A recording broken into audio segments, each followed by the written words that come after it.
Taboo Talks. Everyone, hello.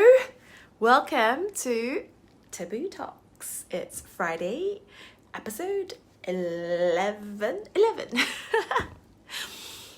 Apologies, I wasn't on last week. It was a bit of a crazy day last Friday, actually. I can't remember what happened. I think Singapore government basically just announced restrictions and lockdown, and well, we're not in lockdown technically, but it's pretty much a lockdown. So I think I was just trying to cope with the emotions at that time. It was too much going on, and so I'm back today. We are in semi-lockdown. We can't really go out, so I've had plenty of time to think and watch a lot of content on YouTube and Google and everywhere. And something that really came up for me this week is the topic of it's not so much monogamy, but it's what this lady, Dr Shefali, calls it, and I've always been talking about it, the Matrix, right? So Dr. Shefali is a very well-known conscious parenting counselor. You can look her up.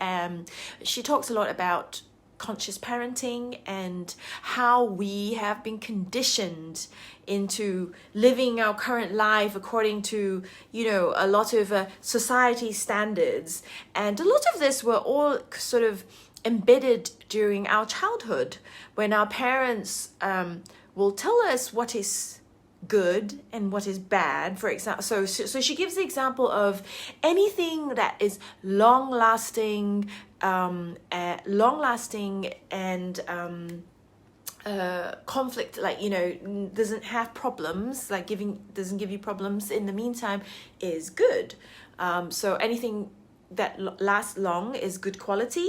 Anything that doesn't last long is bad quality. So we often associate this with a lot of our products, right? Anything that is expensive and good quality lasts long. Anything that's cheap doesn't last forever.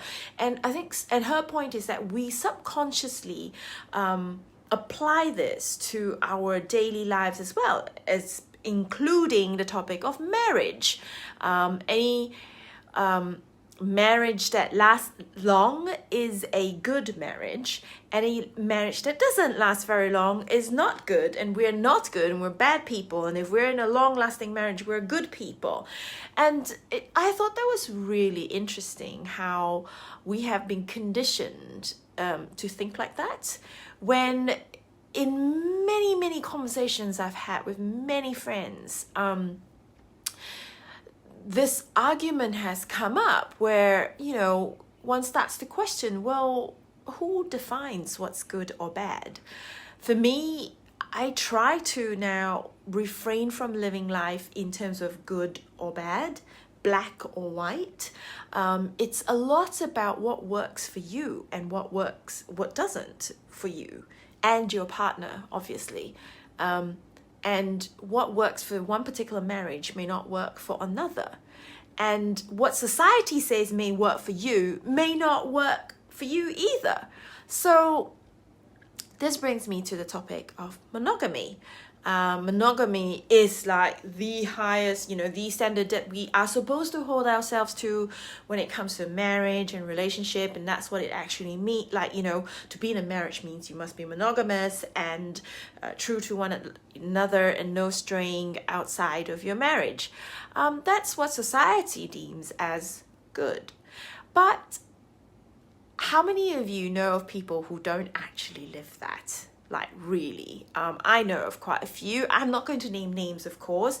And the thing is, when I talk to them, they actually tell me they are happily married. They are really happy with their partners, and they don't exactly want to divorce or separate with their partners. But, due to certain specific reasons, they find that they don't meet on certain things, aspects with their partner, and therefore they seek for this source somewhere outside of the relationship. But it does not mean they are unhappy in a relationship. It does not mean the relationship is bad. And I think that's also human nature. I was talking about this with my husband, and we were having a discussion and said, you know, we are all humans, and when two people come together, we cannot expect two people from such different backgrounds and lives and standards and parenting and everything in the past to have completely the same level of standards on every single topic, on parenting, on sex, on life, on sports, or, you know, lifestyle, on interests and things like that. So how can we honestly expect our partner to provide us with every single thing that we want? And I think that's Esther Perel's point as well, when it comes to how much we expect from our partners in terms of meeting our life expectations. And therefore, I actually find myself starting to question, really, is monogamy really good?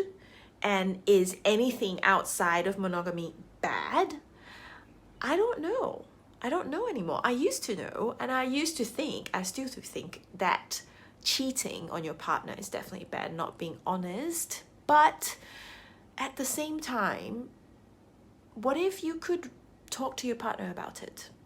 I don't know. This is something that I'm really curious about what you think, because I've definitely had this conversation with many people, and it's been really eye-opening to hear how alike we are fundamentally in our thoughts, but how we do not allow ourselves to say it or speak it or even entertain the idea, because, God forbid, society will judge you for it, for being, a bad person, for being a slut, for being a bad husband, a bad wife, or whatever, right? And then we go around doing this behind the backs of everyone, and then feeling really awful about it, because deceit is never a good thing as well. So yes, it's all really interesting food for thought, and that's my point on monogamy today. I'm just really kind of putting it out there to question, is that really the right way? Is that what we as humans truly believe, all of us, is good? Because many different humans have different beliefs. Where do our beliefs come from? And who is to judge what is good or bad apart from the two people in that relationship together, right? Love to know your thoughts. Let me know. I always look forward to hearing from you. No comment or opinion is a bad one. Would just love to know. Thank you for listening, as always. Thank you for tuning in to Taboo Talks. Quite a few of you have asked me, what has Taboo Talks got to do with art? Well, nothing and everything. You know, for me, what is art? Art is about expressing oneself, whether in colors or not. I express mine in colors, my thoughts, and I enjoy having these conversations because it makes me think and question life, and I find it meaningful to question life and not just live life per the matrix or in autopilot. That's who I am, so if you don't like it, don't tune in, okay? All right, see ya. Thank you for listening. Bye.